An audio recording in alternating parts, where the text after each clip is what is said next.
शालेय स्पर्धा परीक्षांमध्ये, सैनिक स्कूल, नवोदय, स्कॉलरशिप या सर्व प्रकारच्या स्पर्धा परीक्षांमध्ये आपल्याला एक महत्त्वपूर्ण घटक पाहायला मिळतो. तो म्हणजे आहे दिनदर्शिका अर्थातच कॅलेंडर. याच्यामध्ये आपल्याला वर्षातील एका विशिष्ट तारखेला एक वार दिला जातो आणि त्याच्यावरून आपल्याला एका अजून दुसऱ्या तारखेला कोणता वार येईल हे आपल्याला शोधायचं असतं. अशा वेळेस ही गणितं फार अवघड नसतात. त्याला आपण एक छोटीशी ट्रिक किंवा एखादी योग्य पद्धत वापरली तरच ते गणित आपण योग्य वेळेमध्ये सोडू शकतो. या ठिकाणी आपण जर समोर बघितलं तर आपल्याला गणित दिलेलं आहे 26 ऑगस्ट 2023 या रोजी शनिवार आहे आणि त्याच वर्षातील 25 डिसेंबर 2023 रोजी कोणता वार असेल आपल्याला हे शोधायचं आहे. सर्वप्रथम आपण एक लक्षात घ्यायचं की 26 ऑगस्ट म्हणजे याच्यातील 26 दिवस होऊन गेलेले आहेत आणि 25 डिसेंबरलाच कोणता वार आहे हे आपल्याला शोधायचं आहे. त्यासाठी आपल्याला प्रत्येक महिन्याला किती दिवस आहेत ते आपल्याला माहिती पाहिजे. याच्यावरून आपण गणित सोडू शकतो. तर आता आपण या ठिकाणी बघितलं तर ऑगस्ट महिन्यामध्ये 31 दिवस असतात, पण त्याच्यातील 26 दिवस हे होऊन गेलेले आहेत. म्हणजे फक्त आपल्याला 5 दिवस या ठिकाणी मिळाले.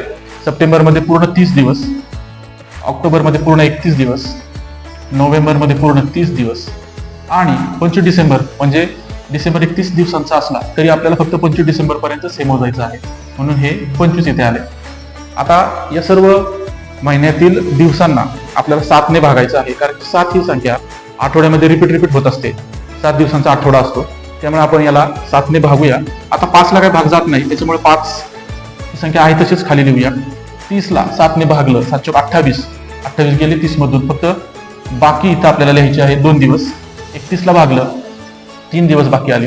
पुन्हा 30 ला 7 ने भागलं 7 चौक 28 म्हणजे 2 दिवस. 7 ने 25 ला भागलं 21 म्हणजे आपल्याला या ठिकाणी 4 दिवस मिळाले. या सर्व आलेल्या बाकींची आपल्याला बेरीज करायची आहे. 5 आणि 2 7, 7 आणि 3 10, 10 आणि 2 12, 12 आणि 4 16. अशा प्रकारे एकूण बाकी आपल्याला मिळाली 16. या आलेल्या बाकीला पुन्हा आपल्याला 7 ने भागायचं आहे आणि बाकी लक्षात घ्यायचे आहे.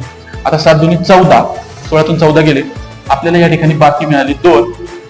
ही बाकी 2 याचा अर्थ आपल्याला दिलेल्या 26 ऑगस्ट 2023 जिथे शनिवार आहे याच्यामध्ये 2 दिवस ऍड करायचे आहेत.